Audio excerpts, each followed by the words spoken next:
Aquí estamos para desplegar la información previo a la entrevista con el politólogo Pedro Donoso. Decir que el correísmo tiene expectativas altas para ganar la elección anticipada no es correcto, dijo el analista político Gabriel Hidalgo en Vis a Vis con Yaneri Nostroza, al indicar que la Revolución Ciudadana únicamente alcanza el 5% del respaldo ciudadano. De ahí que asegura que la elección no se centrará en el correísmo y en el anticorreísmo. Al contrario, el candidato que recibirá apoyo será aquel que proponga soluciones en temas de seguridad, empleo y salud. Insistió en que hablar de la Revolución Ciudadana como un movimiento ganador es un error. Escuchemos las declaraciones de Gabriel Hidalgo. Hay que hacer la conversión y darse cuenta que el correísmo tiene el 5 o el 7%, no tiene más. ¿Cómo es que hay un 20% de gente que ya se ha decidido por el correísmo y un 80% que no se ha decidido? No. Hay un 20% que se ha decidido y sobre ese 20 hay un 20 o un 30 y hay que hacer la proporción que se han decidido por el correísmo. Por lo cual, hay un 90% de posibilidades en el Ecuador que están en disputa. Un 90 o más, un 95% que están en disputa. El voto duro del correísmo no es el 20%, es el 5%. ¿Ya? Incluso podría llegar a ser menos ya sobre la marcha.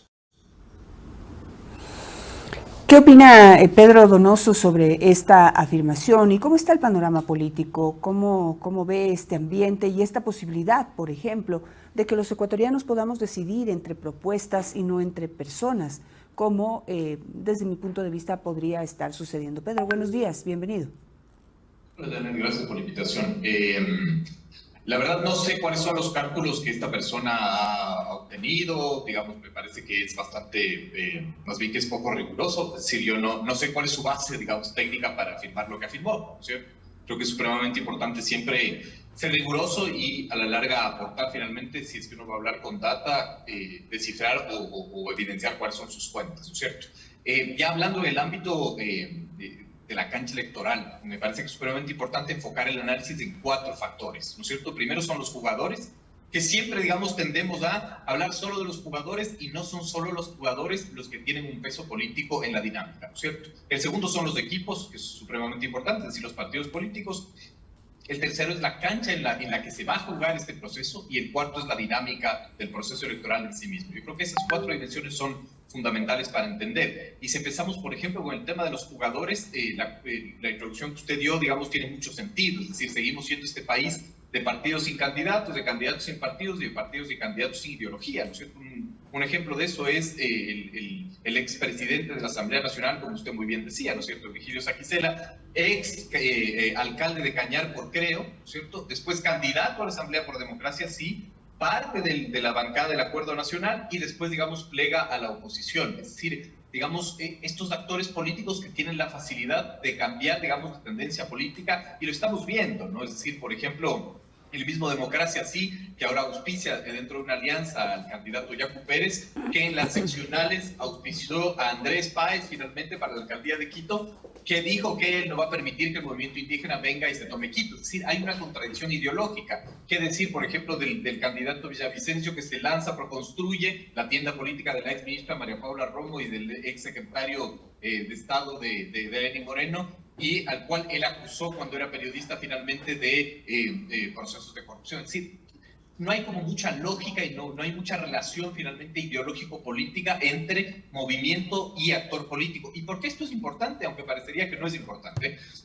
Porque el momento en que el candidato tiene una visión, ¿cierto?, del mundo y de cómo resolver un problema determinado de una manera y el movimiento tiene la visión de otra manera, a futuro va a haber un quiebre y eso provoca ingobernabilidad, eso provoca que la gobernabilidad esté en disputa. Por eso es fundamental y es supremamente importante, ¿no es cierto?, el plantear esta sinergia ideológica entre candidato y movimiento. Pero ahora, esa lamentablemente debería ser la lógica, pero no es la realidad. Y quizás es una realidad que hay que analizar, Pedro, porque me parece que le gusta a la gente, le gusta escuchar a aquel candidato que más bien se aleja de las tiendas políticas, se aleja de esas ideologías y plantea pues algo que considera que es diferente. Yo no sé si realmente en la práctica podrá ser diferente. ¿A qué me refiero? Más de un candidato ha manifestado en estas elecciones que no es que son apolíticos, por ejemplo, han dicho, o que no son ni de izquierda ni de derecha, son de centro. Todos se han ubicado como en el centro, centro derecha o centro izquierda, la mayoría en centro izquierda, la verdad, pero pues no sé, esto de ubicarse en el centro, puede ser que le guste escuchar eso a la gente, y muchas veces las campañas son esto de decir lo que la gente quiere escuchar, pero en la práctica, ¿qué puede significar para el futuro de la política? Es decir, tomando en cuenta el resquebrajamiento en el que estamos ahorita, ¿qué se nos viene si tenemos candidatos y posiblemente mandatarios que no son ni de aquí ni de allá?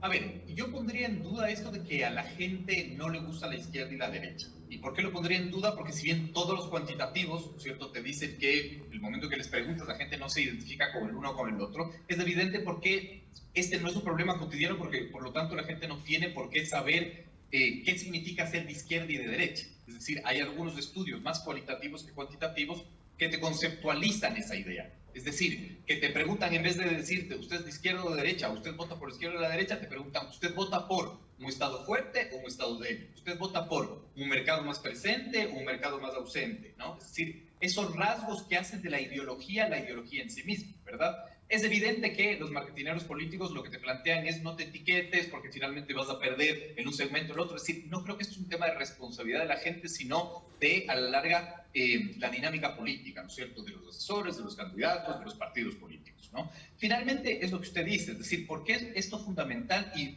mucho se repite que la ideología ya no existe. La ideología está más presente que nunca, ¿no? ¿Y qué es la ideología? La ideología no es más que el cómo voy a hacer las cosas en un país sobrediagnosticado con el qué, ¿no es cierto? Es decir, somos un país del qué. Todo el mundo quiere eliminar la pobreza, todo el mundo quiere beneficiar al medio ambiente, todo el mundo quiere reducir la inseguridad, pero nadie nos dice el cómo. Y en el cómo finalmente están presentes las ideologías. Entonces, cuando un candidato nos dice el cómo y ese cómo finalmente está más cercano, qué sé yo, al liberalismo, ¿no es cierto?, a la izquierda, a la derecha, a lo conservador, ahí vas viendo, ¿no es cierto?, estas dinámicas. Entonces, no creo que es un tema de la gente, creo que es un tema finalmente de la propuesta, de la oferta, ¿no es cierto?, de política que nos transmiten los partidos políticos y, como yo siempre lo he dicho, ¿no es cierto?, tiene mucho más que ver con esta demagogia antipolítica, ¿no? Esta cosa tan absurda que es que un candidato te diga vota por mí porque no soy político finalmente. Es decir, el Ecuador necesita políticos formados, necesitamos formalizar nuestros políticos para que no sean improvisados, exactamente, ¿no es cierto?, para que el político que tiene, digamos,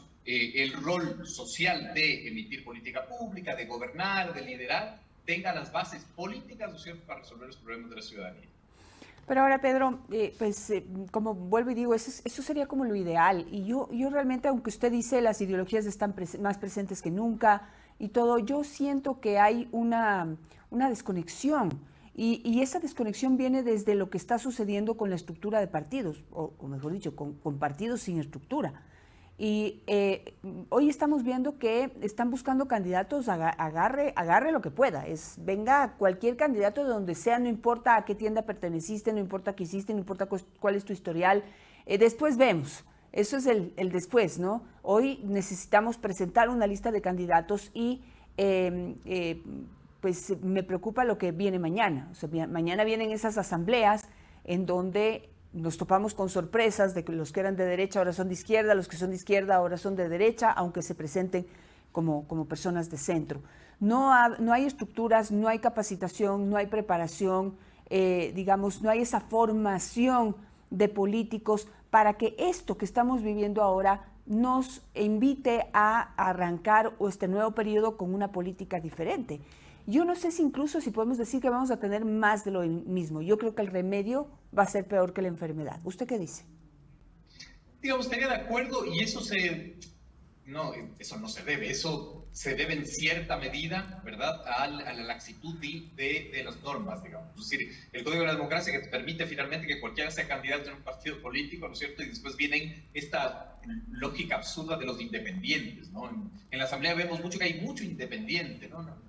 En la Asamblea no existen independientes, ¿no? Hay actores que renunciaron a ser parte de un partido, ¿verdad? Hay actores que vinieron por una alianza y después ya plegaron finalmente porque el gobierno X los cooptó. Es decir, no existe la palabra independientes porque nuestra estructura de movimientos y partidos no permite que los independientes puedan ser candidatos. Lo que hace es intentar fortalecer los partidos políticos, pero mientras no haya una norma o un artículo en el Código de la Democracia que obligue a militar en un partido para ser candidato, veremos finalmente esto, ¿no es cierto? Y esto no tiene que ver con, es que eso es lo que el votante quiere.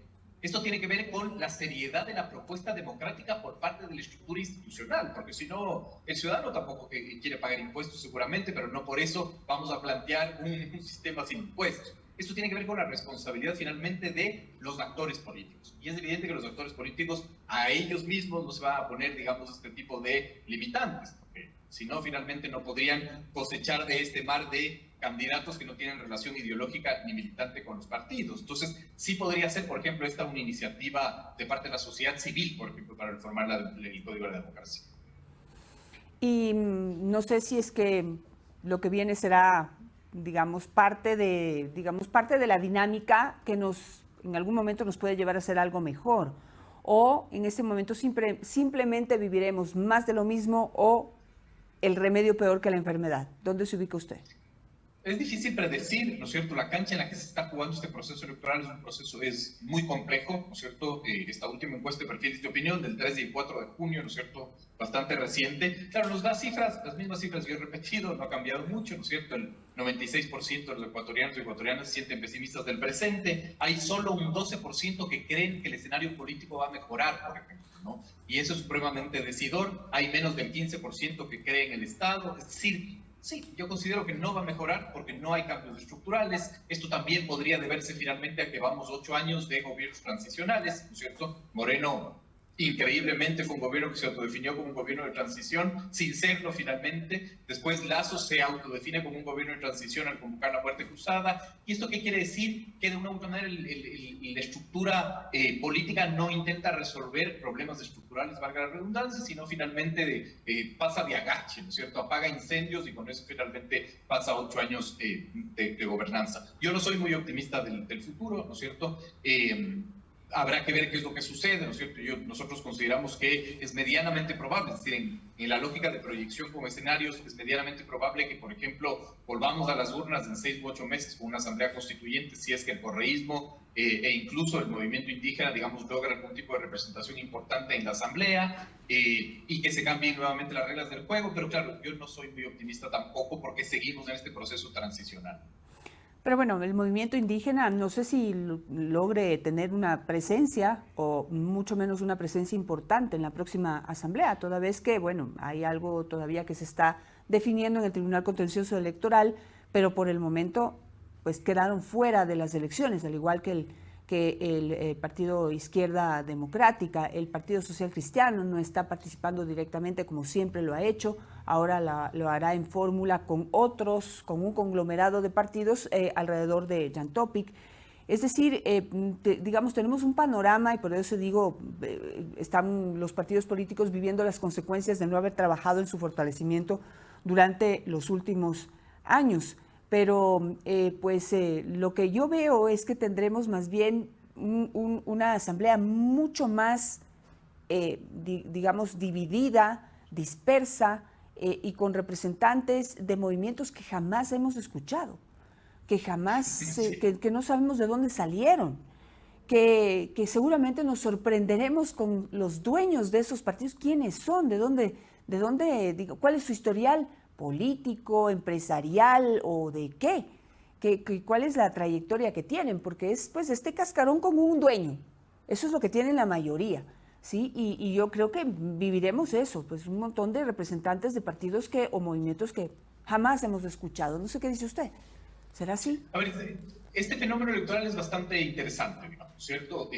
Al decir interesante no digo que sea trágico igual, pero es bastante interesante, por lo menos para lo que queremos la política, ¿no es cierto? Partamos de que tenemos 8 binomios, ¿no es cierto? Y un candidato que está en la papeleta. ¿Qué quiero decir con esto? Que los 8 binomios son presidente y vicepresidente, pero por ejemplo, el juego de Leonidas Díaz es un juego supremamente interesante porque él se adueñó de las otras 2 papeletas, de la de Quito sin minería, ¿no es cierto? Y la del Yasuní. Y ahí él, al adueñarse finalmente, va a ser este candidato fantasma, ¿no? Es decir, va a crear una campaña de expectativa en donde diga, esta consulta es mía, yo soy el dueño de esta consulta, y como es una consulta absolutamente fácil de ganar, ¿verdad?, va a tener él la posibilidad de capitalizar, digamos, esa victoria. Entonces tenemos 8 binomios y un candidato fantasma en la papeleta, que me parece que es algo supremamente interesante. El segundo factor supremamente interesante es, como usted muy bien lo dice, ¿no es cierto?, sin izquierda democrática, y sin Pachacutic con candidato a presidente, vicepresidente y asambleístas nacionales, porque los provinciales